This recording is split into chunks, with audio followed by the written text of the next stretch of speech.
Skippy02 here, more Colt M4-22 updates.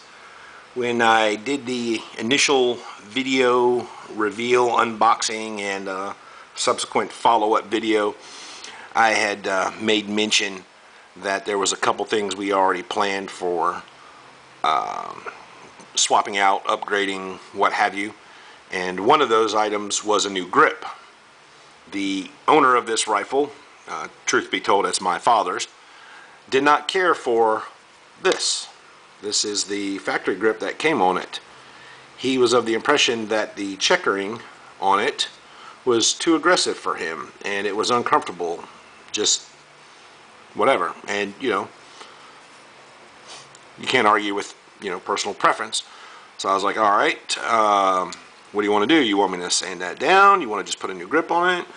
And so he decided that he thought not only was the checkering on the factory grip too aggressive and too coarse, but the grip was a little too small. Enter the Magpul. This is the MOE Plus version. Basically, it's the Magpul Mo grip, but the Plus designates that it's got their new silicone rubbery overlay, which basically covers the entire thing except for the bottom edges and the general perimeter.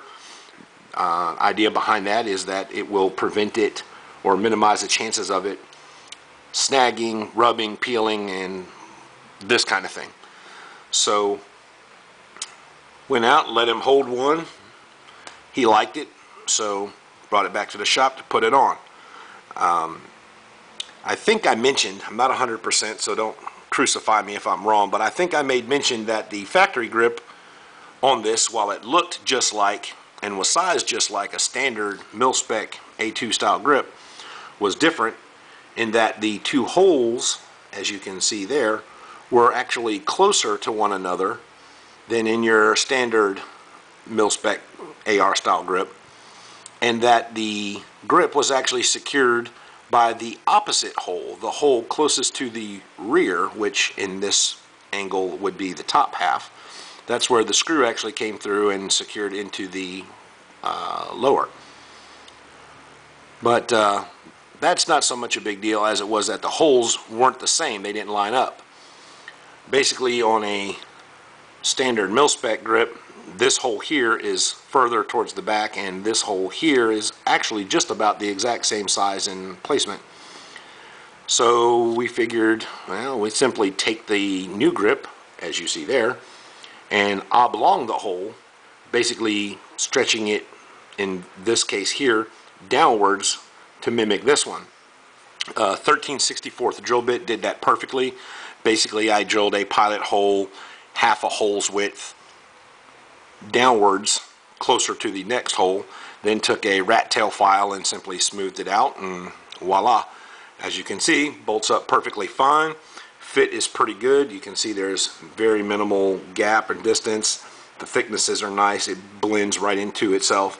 All that. The old man's happy. It's got his nice bigger grip, got some bonus additional storage in the bottom, what have you. However, there is one odd thing. Let me see if I can show you this, and that's the beaver tail. Magpul puts the addition up here to add a little extra comfort and cushion and so forth. Well, I have one of these grips on one of my other rifles, my personal rifle, and it fits perfect, like it was meant to be there. However, on this Colt M4-22 version clone, let me see if I can get that into the camera shot there. How's that showing? Ah, yeah, there it is, right there. You can see my forearm. It's about, I don't know, not quite a 1/4 inch of a gap short.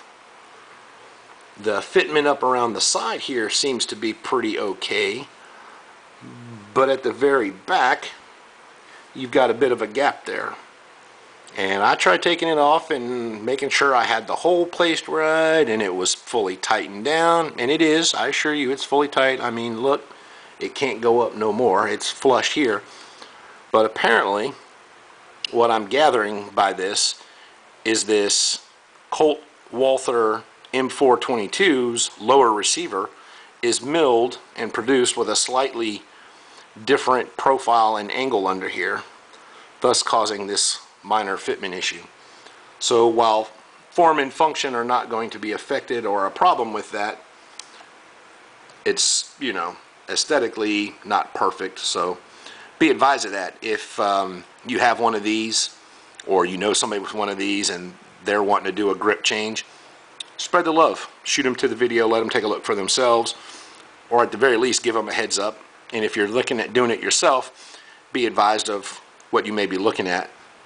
Now, if you were to have bought an aftermarket grip that was a standard mil-spec AR style grip without the beaver tail portion of it, there's quite a few out there, you know, where it simply just stops there, your fitment's probably going to be 100% good to go.